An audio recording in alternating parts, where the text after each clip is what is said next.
ang'eni pod yuarruok nyaka bede. To yuarruok mag mano chakra mana nene kinde mabende kata jatend piny Kenya nosechuoga put ma put chakra mana kapok ne gichamo muma. Nantiere gwandruok ni put ma kamago nitiere nyinge moko winjore bed kanye kind mamoko. Sani ma koro ne gisechamo muma ne bende koro ywak bende koro osechako wuok ni bende gibiro bedo ka giyiero joma kare. Bon mako lwal nikech samoro nitie dani moro dala kacha mawuoro ni nang'o miyo ni chenro makama osebudho keto apisi mano jota chenro mano ka duol mar IBC kotelnegi kod jakom margi kanyakla kod commissioners magi samoro mana minyalo ngiko negi anjo ko Okil Brenda bendo selero negi moko kuomgi. Ing'eyo ni makosa manotimore Sharon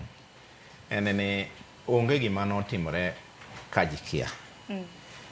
kata mana IBC commissioners moyiero sanigi wang'e maber ni ka gidonjo ka gibedo sworn in tarik makama to ka giko tarik makama to giwuok e ofis to sheria mayierogi be wacho ni ikruok mar yierogi onego bed ni chakore dweche 6 kapok chieng'gi mar wuok e ofis notimore nade ogik. To kata kiwe mano makosa maduong' manotimore en ni ei kaka commissioners mokalo ka ne wantiere Cherera 4 gi Chebukati side ne ok gidhi bedo ne gi retire kata gi tam gi mar office nok dhi rumo at the same time. To makosa mananeno ni jatend piny notimo nok onego bed ni ka nong'eyo ni Chebukati's term the end gadika nok onego bed ni ogolo Cherera 4 araka ne onge kech yiero mane wadhi timo immediately after 2022 bende notimore nade ne onge. Yiero ne wadhi bedo go 2027 no weya Chebukati gi timne mane obedo ni dhi dala 2023 ka dhi dala to sama pod ne Chebukati gini odhi dala chane kech gito nyaka ne gidhi dala ne ogikwong giweyo gi replace Chebukati gini koka kopo inyal gol Cherera 4 ka kopo ni ne gitimo makosa but ing'eni gima notimo kwongo timore ni asira ne ng'eny omiyo Cherera 4 ka ema notimo nok nade kwongo gol masama Chebukati gini koro kata ne dhi dala mane cause mar vacuum manobedo ni mar gima timore ok onego bed ni wabedo gi commissioners kaka gin kaka gina abiriyo no nigi wabukore ni term girumo at the same time. It's a risk monego bed ni ing'iyo. It's a constitutional risk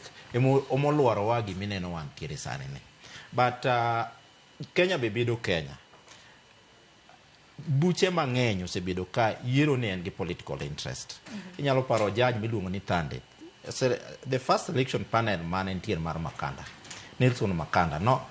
kaka ne ti notamore before Nadco rais noyiero selection panel mane mobedo led gi Makanda the same Nelson Makanda makoro ne kane but ne ogitiyo nikech ne giywak ni pesa ne onge bang'e nogolgi nikech koro Nadco nowacho ni koro ji rom. Ing'eni IBC Act moyiero selection panel masane ni is a product of Nadco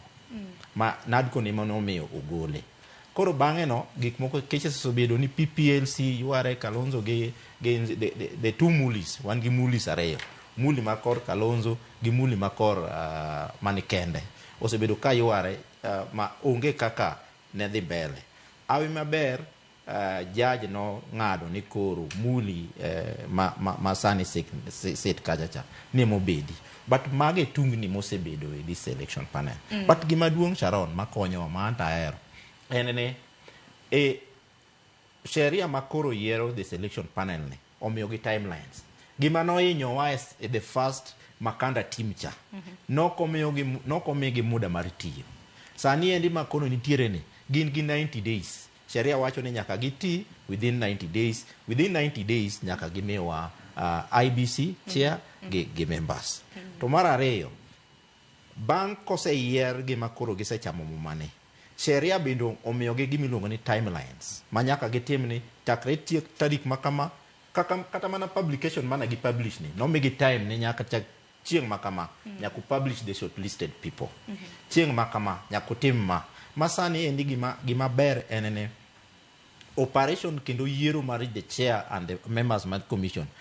is time bound onge koro kaka inyalo ringo oko mare nyaka ringa kode kako dhi unless ni gimo malich otimore ma king'iye kisomo sama president dhi appoint gi sama parliament gi dhi bet gi an gadieri ni tarik achiel mwadhi e madaraka di wabro bedo ni wan gi commissioners mosebedo approved by the parliament kendo wan gi commissioners mosebedo appointed with the president mogisebedo sworn in by 1st of June, which to me is fine. We wang'e anena nikech e kind thuolo mar